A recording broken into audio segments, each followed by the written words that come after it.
Assalamualaikum, halo kembali lagi bersama saya Abdul Gofur. Dalam pertemuan kali ini kita akan membahas materi bimbingan karir tentang teori-teori yang mendasari bimbingan karir. Pendahuluan, sekolah merupakan institusi penting dalam perkembangan peserta didik tidak hanya dari aspek kognitif, tetapi juga dari aspek sosial dan vokasional. Masa remaja sebagai fase transisi antara masa kanak-kanak dan dewasa, menuntut adanya dukungan dan bimbingan dalam mengidentifikasi potensi diri, membentuk jati diri, mencapai kematangan emosional, serta menyiapkan karir. Kurangnya informasi dan pemahaman terhadap dunia pendidikan dan pekerjaan menyebabkan siswa kerap membuat keputusan karir yang tidak realistis. Oleh karena itu, bimbingan karir sangat penting untuk membantu siswa merencanakan masa depan secara terarah dan rasional. Teori Hopok. Hopok menekankan bahwa pemilihan pekerjaan tidak hanya berdasarkan faktor eksternal seperti kesempatan kerja, tetapi sangat dipengaruhi oleh kebutuhan pribadi, baik yang disadari maupun tidak disadari. Menurutnya, kepuasan kerja tercapai ketika pekerjaan mampu memenuhi kebutuhan individu saat ini dan masa depan. Informasi tentang diri sendiri dan tentang pekerjaan sangat penting agar individu dapat melakukan pemilihan jabatan yang sesuai. Teori ini relevan digunakan dalam bimbingan untuk membantu siswa mengenal diri dan lingkungan kerja yang sesuai. Implikasi teori Hopok. Bimbingan karir fokus pada pemahaman kebutuhan siswa, pengenalan potensi diri dan informasi dunia kerja. Konselor membantu siswa menyadari kebutuhan dan tujuan karir. Teori Super. Individu memiliki perbedaan karakter dan potensi. Setiap individu punya kecakapan untuk berbagai pekerjaan. Setiap jabatan menuntut kombinasi kemampuan, minat, dan kepribadian tertentu. Karir adalah proses perkembangan seumur hidup, tidak statis. Jadi, Super mengembangkan teori perkembangan karir sebagai suatu proses dinamis yang berlangsung sepanjang hidup seseorang. Ia menekankan pentingnya konsepsi diri dalam pemilihan karir. Setiap individu mengalami 5 tahap perkembangan karir: pertumbuhan, eksplorasi, pembentukan, pembinaan, dan kemunduran. Dalam setiap tahap ini, seseorang akan mengalami perkembangan minat, nilai, dan keterampilan yang memengaruhi pilihan karir. Bimbingan karir menurut Super harus membantu siswa memahami diri dan mengembangkan potensi sesuai tahap perkembangan yang sedang dijalani. Tahap-tahap perkembangan karir menurut Super. Pertumbuhan, 0-14 tahun pembentukan konsep diri. Eksplorasi, 15-24 tahun menjelajahi kemungkinan karir. Pembentukan, 25-44 tahun mulai bekerja dan menetap. Pemeliharaan, 45-64 tahun mempertahankan posisi kerja. Kemunduran, 65 tahun ke atas persiapan pensiun. Tahap pertumbuhan mencakup pembentukan sikap terhadap pekerjaan. Tahap eksplorasi adalah masa pencarian minat dan nilai melalui pengalaman belajar. Tahap pembentukan dimulai saat seseorang mulai memasuki dunia kerja dan mencoba berbagai peran. Tahap pembinaan adalah upaya mempertahankan stabilitas karir, sedangkan tahap kemunduran terjadi menjelang pensiun, dengan mulai mengurangi aktivitas kerja. Pemahaman terhadap tahapan ini penting dalam perencanaan karir sejak dini. Implikasi teori Super. Karir perlu dibimbing secara berkelanjutan dari usia muda. Fokus bimbingan, pengembangan minat dan bakat. Pemahaman diri dan dunia kerja. Pendampingan pada setiap tahap perkembangan karir. Selanjutnya ada teori Holland. Pemilihan karir mencerminkan kepribadian individu. Minat kepribadian. Orang dalam profesi sama cenderung memiliki karakter serupa. Kesesuaian kepribadian dan lingkungan kerja tentukan kepuasan dan kinerja. 6 tipe kepribadian Holland. Realistik praktis, fisik bisa jadi, mekanik, teknisi. Intelektual, analitis bisa jadi, ilmuwan, peneliti. Sosial komunikatif bisa jadi, guru, psikolog. Konvensional, teratur bisa jadi akuntan, admin. Usaha persuasif bisa jadi manajer, pengusaha.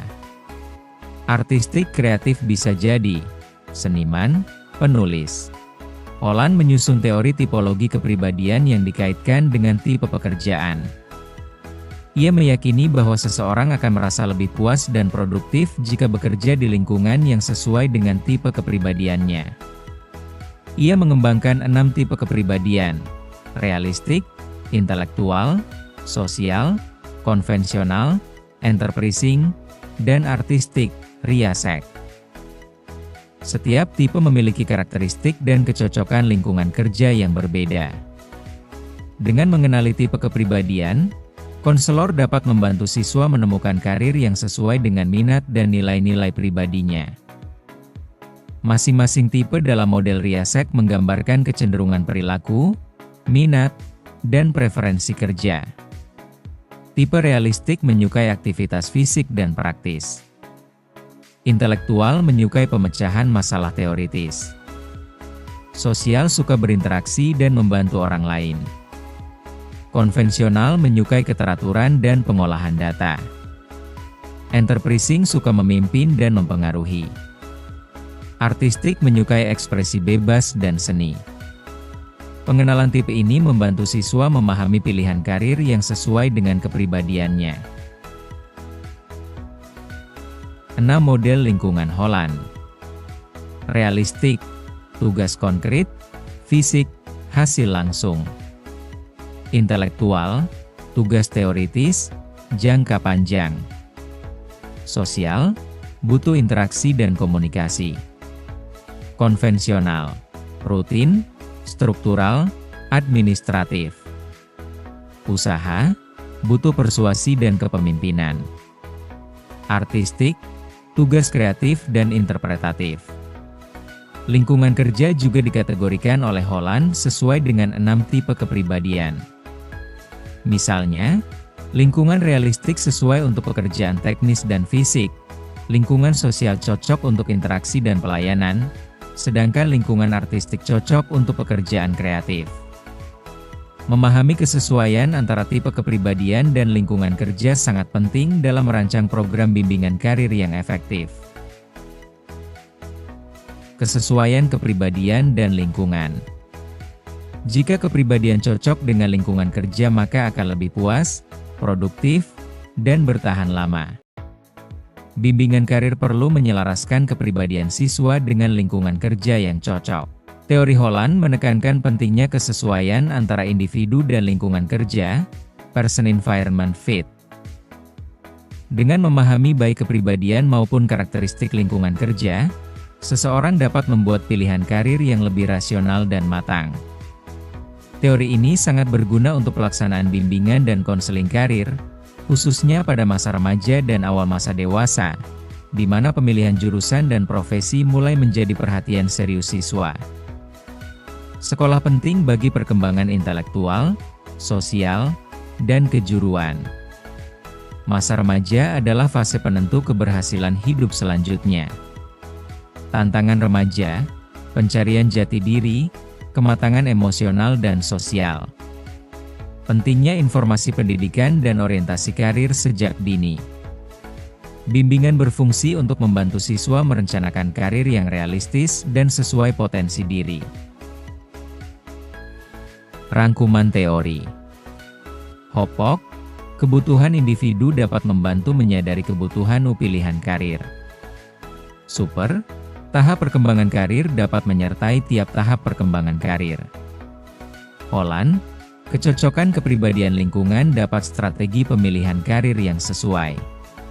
Teori-teori Hopok, Super, dan Holland masing-masing memberikan kontribusi penting dalam pengembangan layanan bimbingan karir.